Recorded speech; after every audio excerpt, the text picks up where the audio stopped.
Hey guys, and welcome.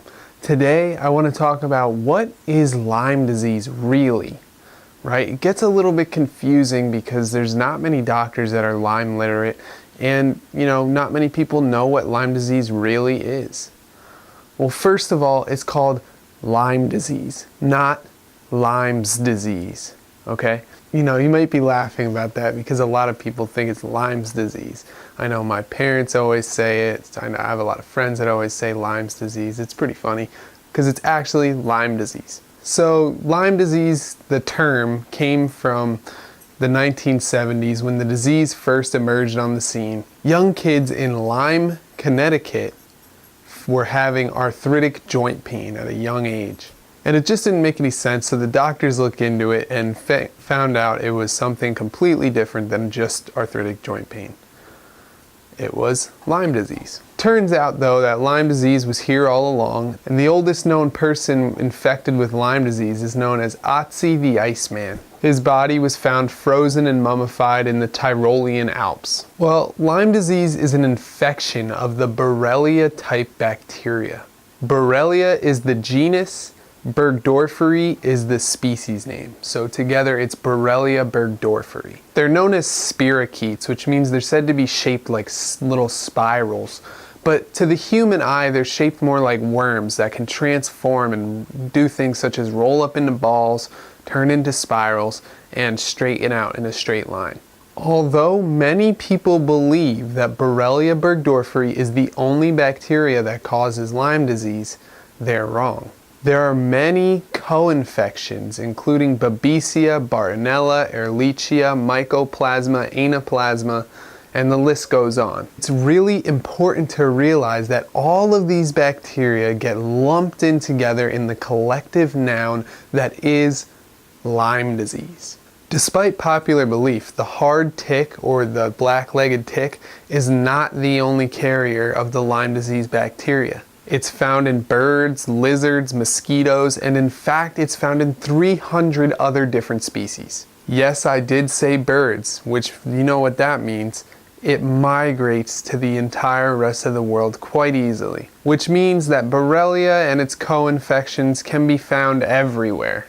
An interesting fact is that when a tick that has the bacteria within it has the ability to do much greater things. It allows them to climb higher, stay hydrated longer, move more quickly, take in larger blood meals, store more fat, and tolerate tick repellents easier. They can also last longer than an uninfected tick without a blood meal. In turn, the tick is better at finding a host, getting a blood meal, and transmitting that bacteria into the bigger host where it can thrive. When the tick bites the human skin, the blood goes into the tick, and the bacteria within the tick transform their body in order to fit the composition of that blood. That's right, these badass bacteria know how to change their genomic structure so they can go unnoticed in our immune system. Once the bacteria is in our system, it seeks out and digs into endothelial cells where it can change the shape of its body, feed on collagen, and change their genomic structure so they can go unseen by our immune system. They're actually equipped with 24 extra strands of DNA that allow it to change itself within the body. It's kind of like they have 24 gigabytes of data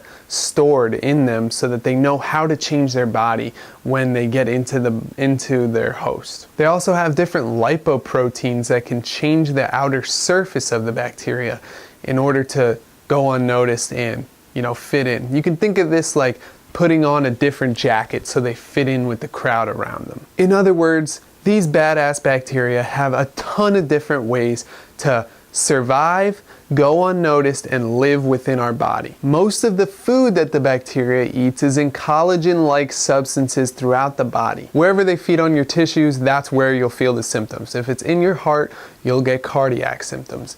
If it's in your joints, you'll get joint pain, arthritic joint pain. If it's in your brain, you'll have neurological symptoms and you'll forget where you parked your car all the time. Another thing that causes the symptoms is our immune system. Our immune system attacks the areas where the bugs are, which causes inflammation. Inflammation leads to severe pain, headaches, joint pain, swelling. It really wreaks havoc on the body. Prolonged inflammation makes it really hard for our cells to act the way they're supposed to. Over a prolonged period of time, our immune system tends to do more harm than good.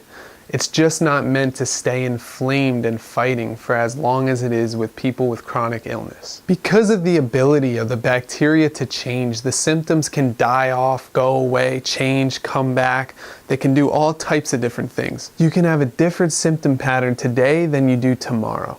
And you can have a different symptom pattern the next day than you do the day after that. These organisms are just constantly changing within the body, affecting different areas of the body, and they do what's going to help them survive the most. So the number one rule to remember about Lyme disease is that Lyme is not Lyme is not Lyme.